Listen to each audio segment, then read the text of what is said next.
It's because my mommy is the best. Super mom, love you best. She helps mommy get their smiles back, their giggles back, and their sparkle back. You wait for the show. Watch. Get ready for that super discovery and super squad. Welcome to another exciting episode of Healing for the Soul podcast. It is your go-to resource for parents and want-to-be parents who strive for success without sacrificing connection and well-being. Each episode delivers actionable strategies and inspiring insights to help you build emotional intelligence and resilience for yourself and for your family. Strengthen relationships with yourself, your partner, and your children. Master parenting as an entrepreneur, even while raising young children. Discover life and parenting hacks that simplify your journey. Explore hypnosis and other healing modalities for a deeper transformation. This podcast isn't just about parenting and a fertility journey. It's about creating harmony, wealth, and alignment in every area of life. Let's get started. This is season 6, and I am your host, Supermom Robin Stoltman.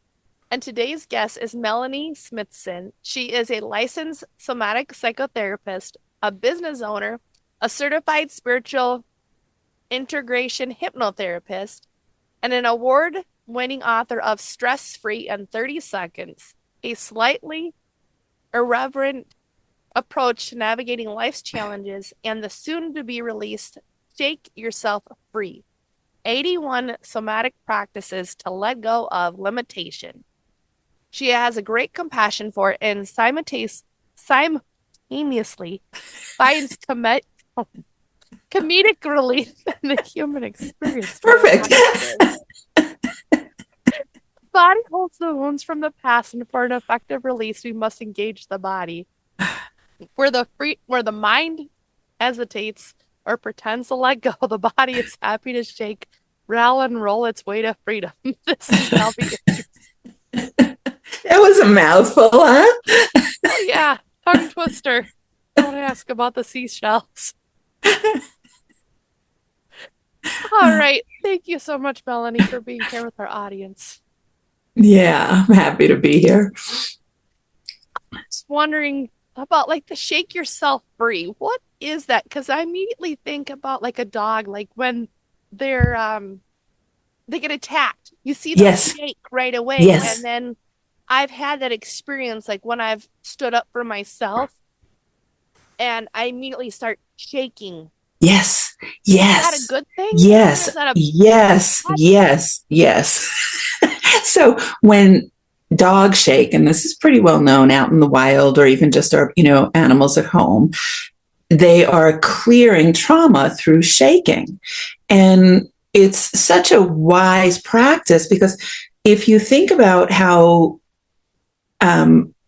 agitated your system gets when either, for us people, verbal attacks, physical attacks, any of it, the body starts to actually internally start to shake.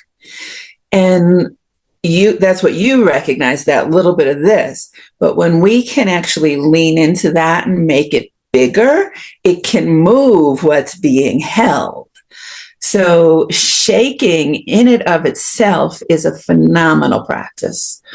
My book has 81 body practices that include shaking and bouncing. Now, especially with a baby, just bouncing when you're feeling agitated, the baby will be happy, you'll be happy, things will start to shift.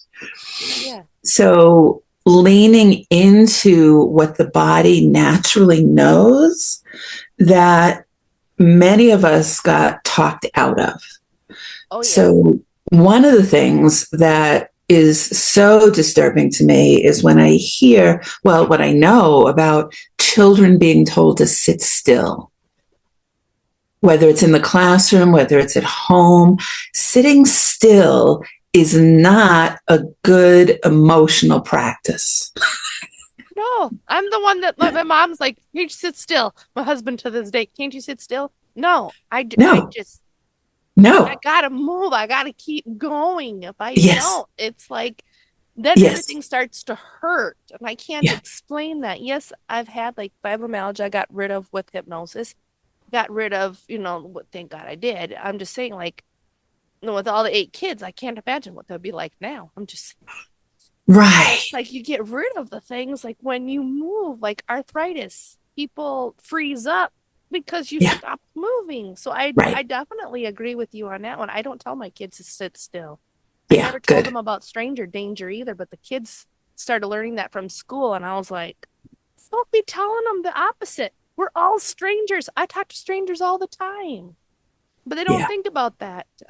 Yeah. Those things. And like I'm thinking about like when you said about for like the shaking part, I'm like, yeah, a person feels it, but then like I've started like my body will just start shaking like Yeah. physically. Right. Then I stop, and now you're saying that that's the opposite. So I'm Yes. supposed to make it bigger. Yes. Making it bigger. What happens when any sensation arises, whether it's shaking, whether it's pain in the neck or the chest, we have a tendency to contract or to try and push down the sensation. So, shaking certainly in our society is not seen as normal. What is that person doing sitting and shaking in the subway? They must be crazy. And why is that person's leg that high? Why is that person's arm up? It's like, this is the range of movement. These are the postures that are allowed. And that confinement that happens because of fear of looking weird is not good. What happens is we hold what's trying to move through the body. Instead of giving it space to move, we're trying to compress it. And that compression actually makes it more intense. So That makes sense? Yeah, because I'm thinking my neck's been hurting. Like I've been experiencing more tension, more stress than normal. Right. And my body's been so tight and tense. I'm like, it just hurts just to move just a little bit, like especially in my neck. Yeah. So, one of the things you can do, even right now, Yeah. you can just notice, not even shaking, you can just notice, wow, this feels really tight. Could I soften to that sensation? Could I open? Could I imagine letting it have some space? And even that practice, rather than trying to make it go away, is going to transform it. So, I actually think of it kind of like, pearls and clams. It's like, you might think of it, or oysters, right? Yeah. This pain is, right here. And instead of opening my hands so the pain can move, I clamp down. When I clamp down, I'm holding it in my body. And emotions that get held in the body Make us sick. actually start to create physical havoc. And it happens to us as adults in any given moment, but it frequently happens as children when, for whatever reason, you're not allowed to feel your feelings. Whether you had a parent that said, it's not okay to be angry, or they laughed at you, which my parents did. I got laughed at for my redhead temper, which I used to be a redhead. But then you start to say, oh, it's not okay to be angry. It's not okay to be sad. It's not okay to feel this feeling. And it may be because somebody said something, or it may be because of what was being modeled, or maybe because somebody else in the house felt more important, or they were sick. But as children, when we don't learn how to sequence our feelings, we store them in the body. No, that makes sense. Because like one of the things for me is I was immediately thinking about like in the home growing up, it wasn't safe at all. So that's like I gave up. I'm like 39, and I'm just like earlier this week, I'm like, you know what? I just give up on needing to feel safe. I'm like, it's an illusion anyway. I'm never gonna feel safe, and that's okay. I don't have to. And I'm like, I can give myself safety. It's just an illusion anyway. Yeah. And at the same time, I'm thinking about like the memory for childhood about how it was so angry. Like the childhood. We're angry, yeah. There was a lot of anger in the household. Right. So much that if my sister and I were to play or have fun or laugh, it was immediately shut down. Right. You could not be happy. You could not experience joy. You could not do any of that. And I Right. remember one of the things I told myself was that I will never be a dead adult. And I call the dead adults the ones that don't do anything. Don't have any joy. Yeah. And I'm like, I don't want to be around these type of people at all whatsoever, but I still attract them. And Yeah. I'm like, I don't want to be around them. I Yeah. want to be around people that are happy and joyful, but yet I have trouble getting there.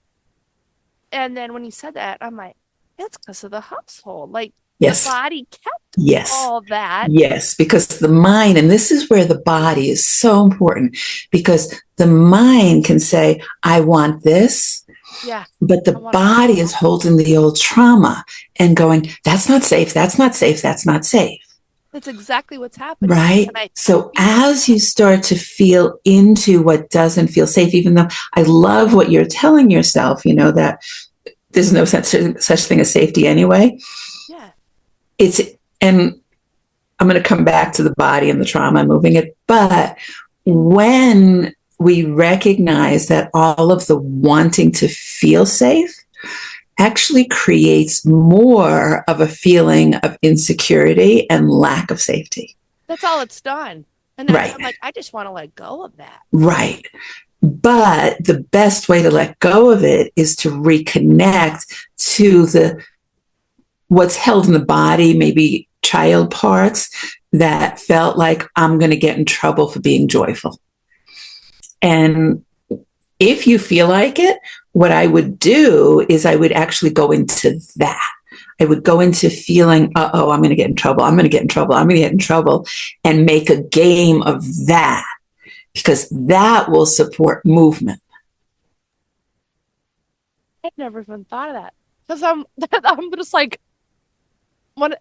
I'm so good with kids. Obviously, I got a lot of them, but I'm like, right. I'm so good with kids because I'm like, make everything into a game. Yes. But I never even thought about making it into a game with myself, because I love playing games. It was a stupid game, but because poverty was such a good thing. My parents had money, like they're middle class. Back when I was a kid, it was middle class. But it's like they were just so hard and like angry, and they talked about poverty all the time, about being poor. I'm like, well, maybe this is a good thing. So I would play a game like I'm poor, going to get choke cherries off the tree, because I was told. I didn't know any better. I was a kid. But it was like one of the things I liked to do. Yes. And as an adult, my body's like, hey, this sounds like a fun game. Let's still do this. And I'm like, I don't want to play this game anymore. Right. So if I understand you correctly, what you're saying is to feel that the game that I don't want to play anymore. Yes. And turn it into a game but then change the meaning. It will naturally transition. Oh, on its own, without having to give a different meaning. Right. So movement, and this is the thing, this is one of the basic premises of dance movement therapy, which is what my degree is in, is movement is like a wave. It has a complete sequence. It has a beginning, it has a middle, and it has an end. And when that sequence gets interrupted is when we feel like we're holding trauma. So like in a car accident, it's a really good example. You're driving, and when you get hit, what the body wants to do is something like that. What the body does is this. And for anybody who's listening, what I'm showing is when the body wants to move, but what it does is it gets stiff instead. And that's what locks the trauma in from car accidents. Same thing from childhood, is not completely letting that movement sequence. So when we can actually get in touch with what's here, what's been held, and start playing with it, it's going to show us how it wants to move to transition into something different. That's like, that just sounds like the car accident. My sister she severe whiplashed my neck. That said something ticked her off. I can't remember what it is, and I don't care to remember. All I know is I'm like, I just want the pain that goes from my right arm to my neck to stop. Yes. But then, like what you said, is I took my seatbelt off, but I did go forward at 10 miles an hour. You can still almost go through a windshield. Just want to put that out there. It's possible. But that's what almost did happen. So I put my arm out to stop myself. Yes. My body, of course, went forward, but then I got shoved backwards. 10 miles an hour. I was shocked. That's why I keep like. Yeah. But it's like the body is still holding on to it. And I can tell that it is because when I've had acupuncture or I've had dry needling done, I still feel it. And the body's like, I just want to let go of this already. But now you're saying just the finishing the sequence of the movement of listening to my body, of what it wants to do to let it go. Would like the movement help stop persistent thoughts then too that people may have? Yeah. So, it's cool. One of the chapters in my book is moving through those beliefs and thoughts with movement, because so often we have a thought that just won't go away. And it's like, oh, shut up already, but it just keeps going, right? And again, the resistance to anything is going to hold it in place. Yeah, it creates more. So if with the thought, there's so many ways to play with it, but one would just be like, and blah, blah, blah, blah, blah, blah, blah, blah, blah, blah, blah, blah, blah, blah, blah, blah, blah, blah, blah, So, and actually I would do that instead of using the actual words that are recycling. It's like, you could use, well, Melanie, if you don't do this, you're going to happen. And if you don't do this, so let it wind like a, like it's on. Oh, no, that's what I've been doing. A record player, an old record player.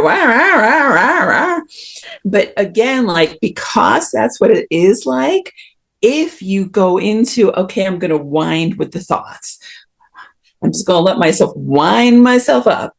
And maybe I'll unwind myself. Maybe I'll go the other way and see what happens. So that would be one way to start to play with thoughts. You can also bounce. You can imagine bouncing your thoughts. And if you have the ability to physically bounce, I have found it's really difficult to hold on to a thought while I'm bouncing. That's kind of like me, like when I put my chin to chest. Yeah. Because I learned a release technique.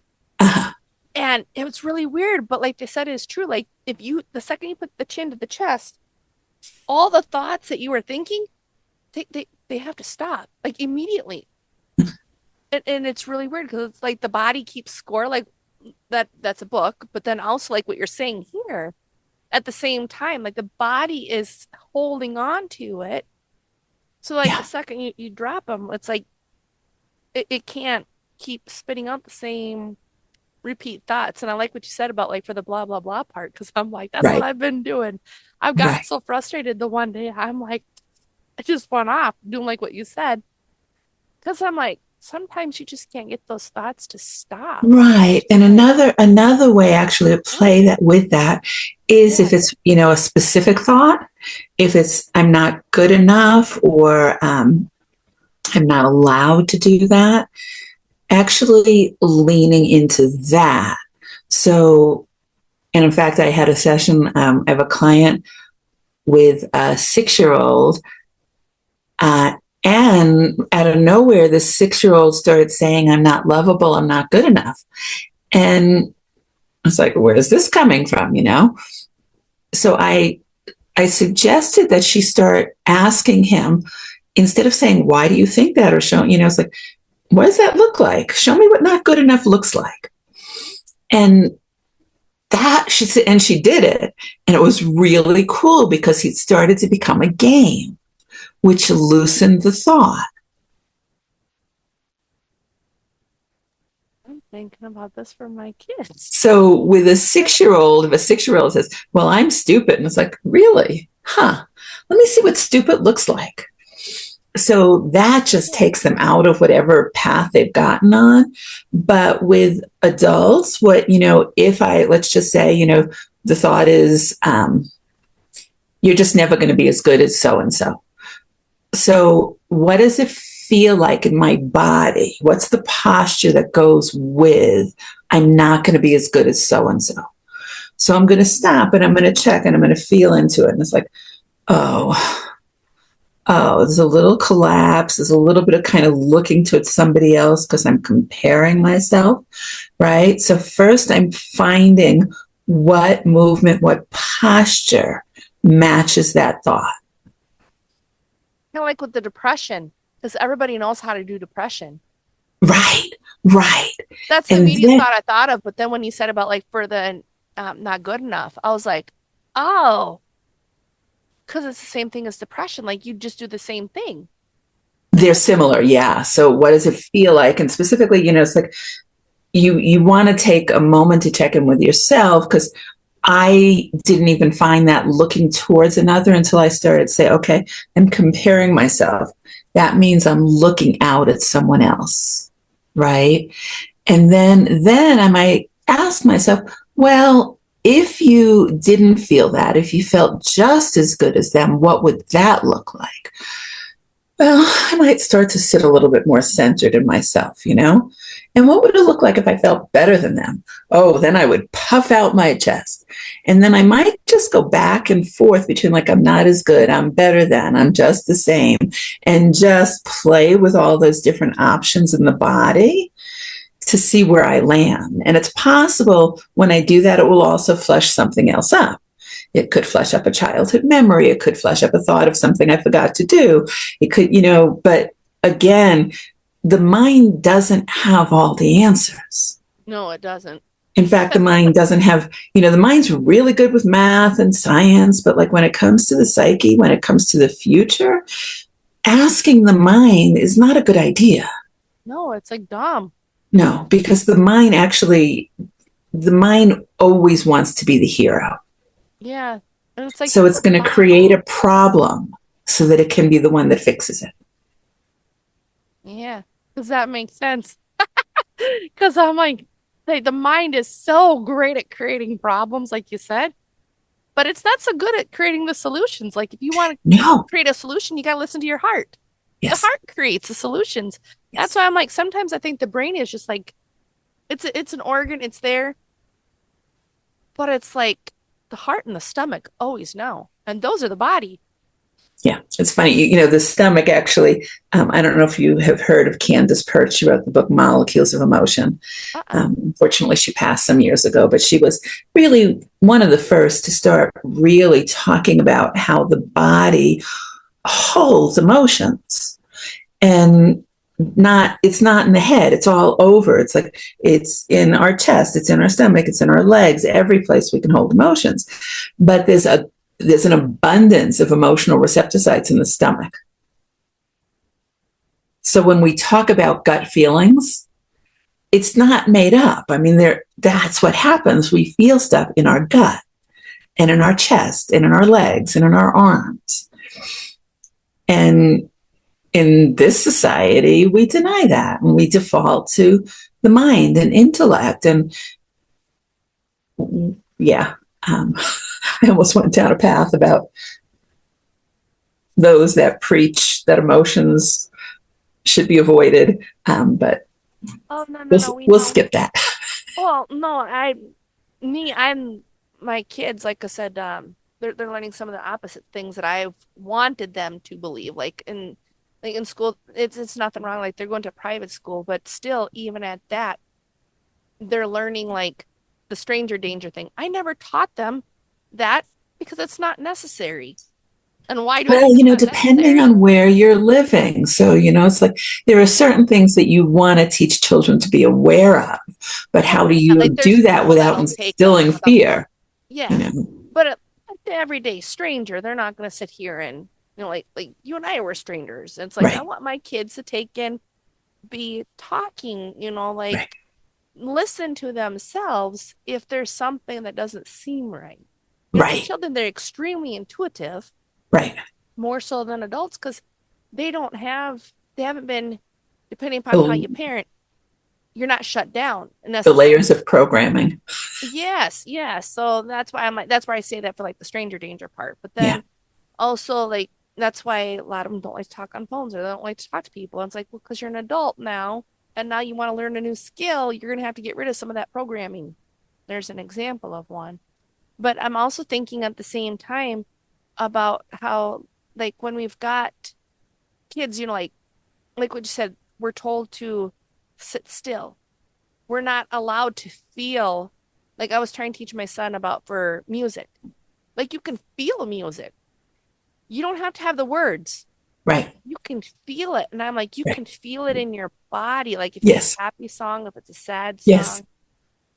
And when I was teaching him that, it's like the light bulb clicked on that I'm like, see, you're a real musician because you're learning how to do things. You're paying attention. And I says, when you do that, like you're starting to feel it in your body. And I'm like, where do you feel it in your body?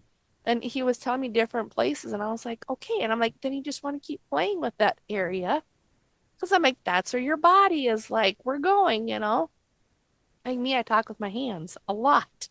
So I'm just wondering, what role does the body play then in the emotional health? Because like I'm not doing it with my kids, and I hate it when parents do it when they sit there and say, "Big girls don't cry" or "Big boys don't cry." Oh, I just want to smack people. I'm just, but God, it's Yeah. like it's kind of like me with my Bible. Yeah. I just want to hit something. No, one But of I don't want to my get to heaven and classmates explain had a daughter in second grade. I think she was 7 when her teacher told them, "Oh, you're big kids now. We don't play anymore." And I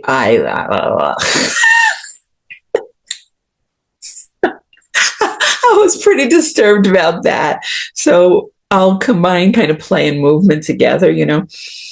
We are actually designed to play throughout our lifetimes. We are what they call neotenous creatures, which means we're physically designed to keep playing.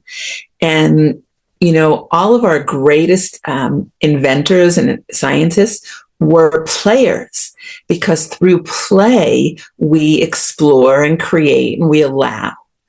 And when we cut that off as adults, we have really cut ourselves off from source because all that we are is creativity and joy. And we shut that down so fast. And I mean, I think it's a tragedy. But the question about what part does the body play in healing emotions, it's everything. And my teacher, some almost 30 years ago now, said that psychotherapy, that she thought that in 20 years, psychotherapy without the body was going to be considered unethical. And we're not there yet, but God, I hope we get there. Because as we were talking about, we store emotions in the body.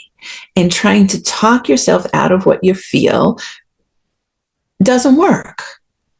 No, that's why I think like hypnosis works so much better Yes. than other methods. And I've told people that. I'm like, if you want to go fast at healing yourself, Yes. that's why hypnosis works and Yes. not the traditional talking about it. I'm like, if Yes. you're talking about it, problem gets bigger. Yes. You want to Hypnosis. So hypnosis is funny because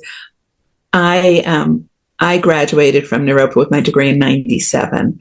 And it was about 10 years later, 2005, 2006, that I got trained in hypnosis. And it was such a beautiful match because both somatic work and hypnosis work is about getting past the conscious mind. What's below that, what's really here, and that's in the body. And hypnosis will take you into that. So, yes. Well, yeah, because I'm like, and like one of the things that I've tried to do was I'm like, so like to get my goals, I've always had like, it's a red ball that I see. Like I was taught this that, and as a child psychologist that I had seen when I was a teen. And it's kind of funny because it's like, I never thought about it until after being an adult. Because I had somebody ask me like, why is it when you say you don't have something, but then yet you still get it? Like it still happens. And I'm like, I don't know. And I'm like, well, I don't know. I'm like, oh, I see like this red ball. Because I remember like this red ball. I'd have something, I'd be getting closer to it. There'd be a red ball. And then it would be there. And then I'd move it a little bit close or a little bit farther away. So I would keep doing the actions, keep taking the actions until I got that red ball. And it's really weird, but like everything I've wanted is like a red ball. But then when I tried to change the ball to a blue ball, My brain's like, we don't like this blue ball. Get it out of here. But it was kind of funny because it's like in hypnosis, it's like what you said. It's like blue for me is like pain. Like when pain's going out, it's a blue ball. And I'm like, the brain is just so amazing because it's like you're right on like how it's like it lets go of different Yes. Yes. And when you start to recognize that the body is here to support you, to be an ally in your healing, then you can go through the world differently in your relationship with your body. But so many people see the body as the enemy and, complain about it as if it's separate from self. And it's weird, I think, because, so many people are talking about body, mind, soul integration. And Course in Miracles, which I do teach, says I'm not the body, which 100%. But I am in a body and the body is here to support me. So to try and deny it and pretend like it's not here because I'm not that, it's like, I get in my car every day. I'm not the car, but the car gets me places. True. And then I was also thinking like when I've had like when I had died, I've had a death experience and then I've came back. I'm like, I left my body. Yes. And I remember that, like, that felt so good. Yes. I'm just so good going up. Yes. Like I cared for a split second about what was going on. And then I'm like, I was gone. And then when I got slammed back down on my body, it hurt.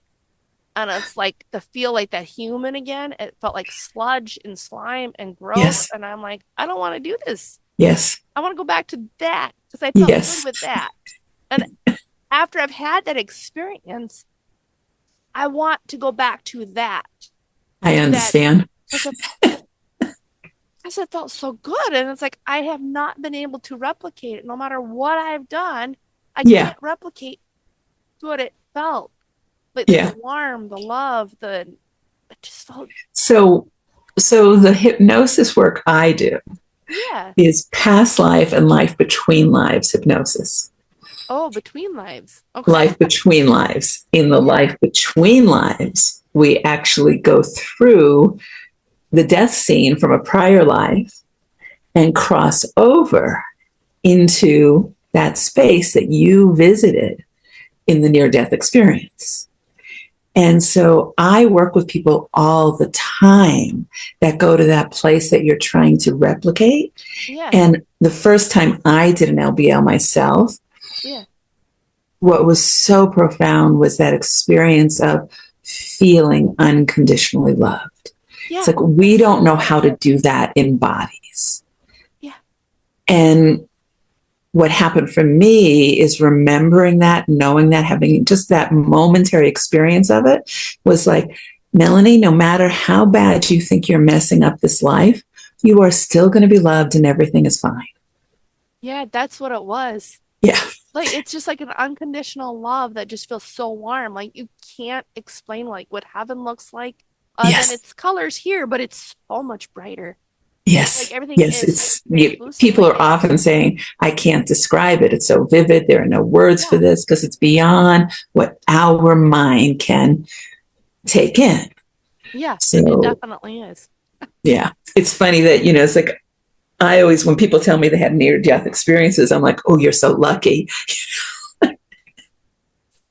Well, except for the going down part. I did not like that falling, the falling backwards feeling and the coming back into my body. That was coming back in. I was like, no. I almost wonder if that was God saying, you know what, you need to detox or something. Just too much toxicity. I don't know. Who knows? But when does your book come out? And what's the best way for our audience to get in contact with you? So the book is being officially released on January 13th. It's available for pre-order now on Amazon, or the best place to go is actually to my website, smithsonclinic.com, and /podcast will take listeners to a free chapter and the table of contents. So. Awesome. Well, I'm so glad that we were talking about these different things because I'm like, this is very much like I'm hoping like that the psychology part goes away. I really, really do. I think Well, is more. psychology including the body? Yes, yes. They that's what I'm talking is that they need Yeah. to get rid of just the mind part. They need to look at the body as a whole. Even in doctors, they need to look at the body as a whole. They can't look at just, Yeah. No, oh, we you have a got long way to go cholesterol. in the Good medical job. profession in this country.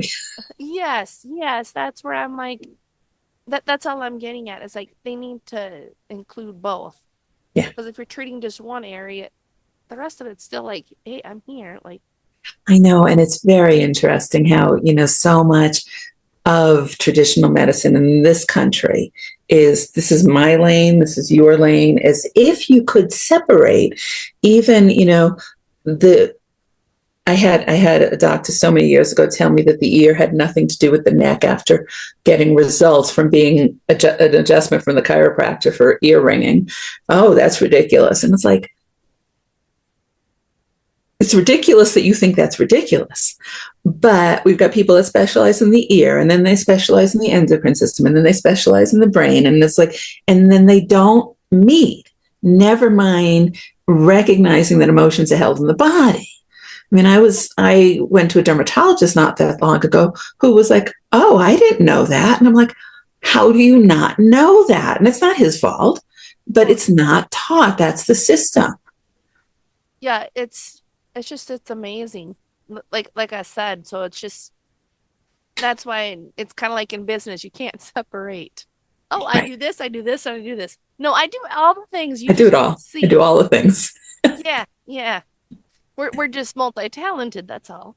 But no, I appreciate it so much. And you said the easiest way for audience to get your book that comes out January 13 for 2026 is on your website. Yeah, That you or smithsonclinic.com/podcast. Or go to Amazon and pre-order now. awesome.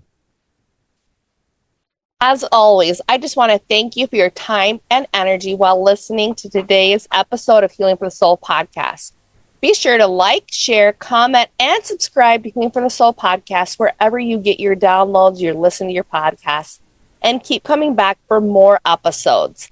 Thank you, everyone, for your time and your energy while listening to today's episode of Healing for the Soul podcast, which also can be found on YouTube.